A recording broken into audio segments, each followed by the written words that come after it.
Kemudian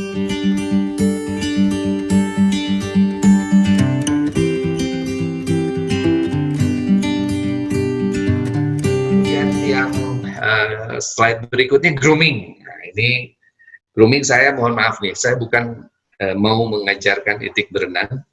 Ibu-ibu ini sudah lebih tahu daripada saya yang pria bagaimana merawat dan memelihara diri ya. Jadi rambut, karena kita semuanya mungkin di SAB semua berhijab, tidak ada masalah. Yang penting adalah keserasian. Kemudian tata rias, make up, itu silahkan diatur saja, tidak terlalu tebal, tetapi memang ada baiknya kita menggunakan tata rias. Saya tidak tahu itu syar'i bagaimananya, silahkan disesuaikan saja, tetapi intinya, kalau kita melihatnya, apalagi pria ini, melihat gambar yang sebelah kiri ini, dia bermake up itu. Kalau tidak bermake up, tidak mungkin dia bisa tampil seperti itu. Jadi kita lebih suka bertemu dengan orang yang rapih, kemudian wajahnya bersih, gitu ya, teratur, serasi, begitu ya. Itu memang naluri seorang naluri manusia memang seperti itu. Jadi oleh karena itu, jangan sampai kita bertemu dengan orang tanpa merias diri, gitu. Tapi masalah riasannya itu ya silahkan disesuaikan lah dengan kultur, dengan kebiasaan yang ada di SAB. Para pria nih, kumis, janggut, jambangnya diatur ya.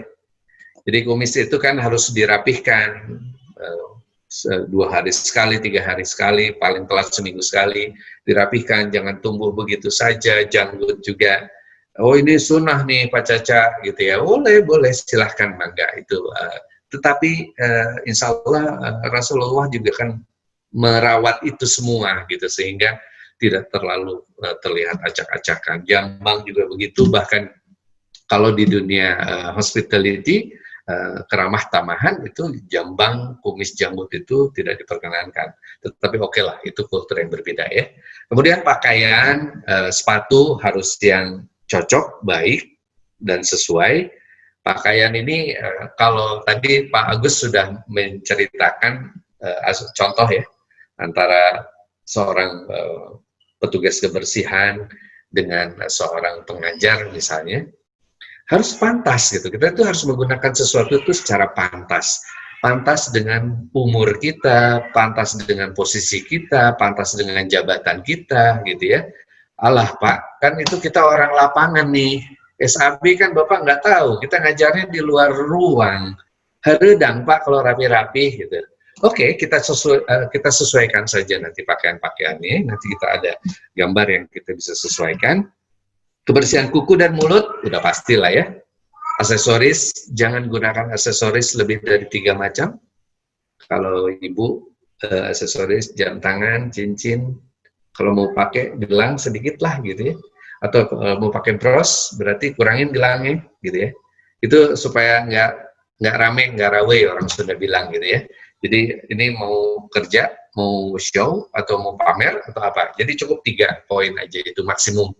1 atau 2 itu juga bagus gitu ya. Silakan yang selanjutnya. Nah ini contoh-contoh ya. Jangan diasumsikan ini harus begini, tetapi lihat orang kerja itu kalau serasi, kalau sesuai dengan lingkungan itu lebih enak dilihat ya. Oh Pak Caca ini kurang syar'i gitu ya. Oh ya nanti sesuaikan aja. Intinya ada keserasian. Kemudian ini pakai sepatu Keds Pak, ya nggak apa-apa. Sekarang memang lagi trennya kok. Kalau untuk yang seumuran ya, apalagi kerjanya di lapangan, di luar ruang, gitu pakai Keds nggak apa-apa. Tetapi atasannya tetap serasi dan memperlihatkan kerapihan, gitu ya, bersih. Pak nggak boleh memperlihatkan lekuk tubuh, oke, silahkan disesuaikan saja. Intinya adalah keserasian, warna yang sesuai, terang, pastel, soft, begitu ya. Tidak terlalu gelap, melulu gelap, divariasikan. Kalau bawahannya gelap, atasannya agak terang, begitu ya, atau sebaliknya, gitu ya. Silahkan disesuaikan aja. Pakaian wanita lebih tahu lah ibu-ibu gitu sekalian. Ya, contoh berikutnya mungkin untuk kaum pria nih. Kaum pria, Pak, saya ini orangnya di lapangan, udahlah pakai kaos aja. Jangan ya, jangan pakai kaos. kurang representatif gitu ya. Saya mau pakai blue jean, boleh pakai blue jean nih, yang contoh yang biru muda nih, bawahannya blue jean yang jangan yang bolong, yang rapih, yang rajin dicuci. Keatasannya pakai kemeja, kemejanya dikeluarin boleh, karena kan di lapangan gitu ya. Jadi antara warna muda dan warna tua, selalu begitu kombinasinya. Hitam ke atasnya warna, pakai baju model saya nih agak canggih gitu ya, baju orang bilang muslim gitu, baju muslim padahal sebetulnya itu kulturnya dari China dulu gitu ya, seperti itu. Atau menggunakan baju taktis, baju lapangan, PDL orang militer bilang gitu ya. Tangan pendek boleh gitu ya, ada kantongnya di kedua dada, kemudian dimasukkan ke mejanya ke bawah. Bawahannya boleh warna kaki terang, taktik baju lapangan, itu celana lapangan, dan menggunakan sepatu. Jangan pernah, mohon nih, ini saya bukan mau menggurui ya. Jangan pernah mengajar tidak pakai sepatu ya, dan berkaos kaki. Aduh Pak, susah nanti kalau sholat gitu ya. Nggak apa-apa itulah, kan sholat cuma sehari 5 waktu gitu ya. Kalau di sekolah paling 3 waktu. Ya dibuka aja, nanti pasang lagi gitu ya, nggak apa-apa kan. Jadi jangan jadi alasan karena sholat kemudian kita selalu menggunakan sendal atau sepatu sendal.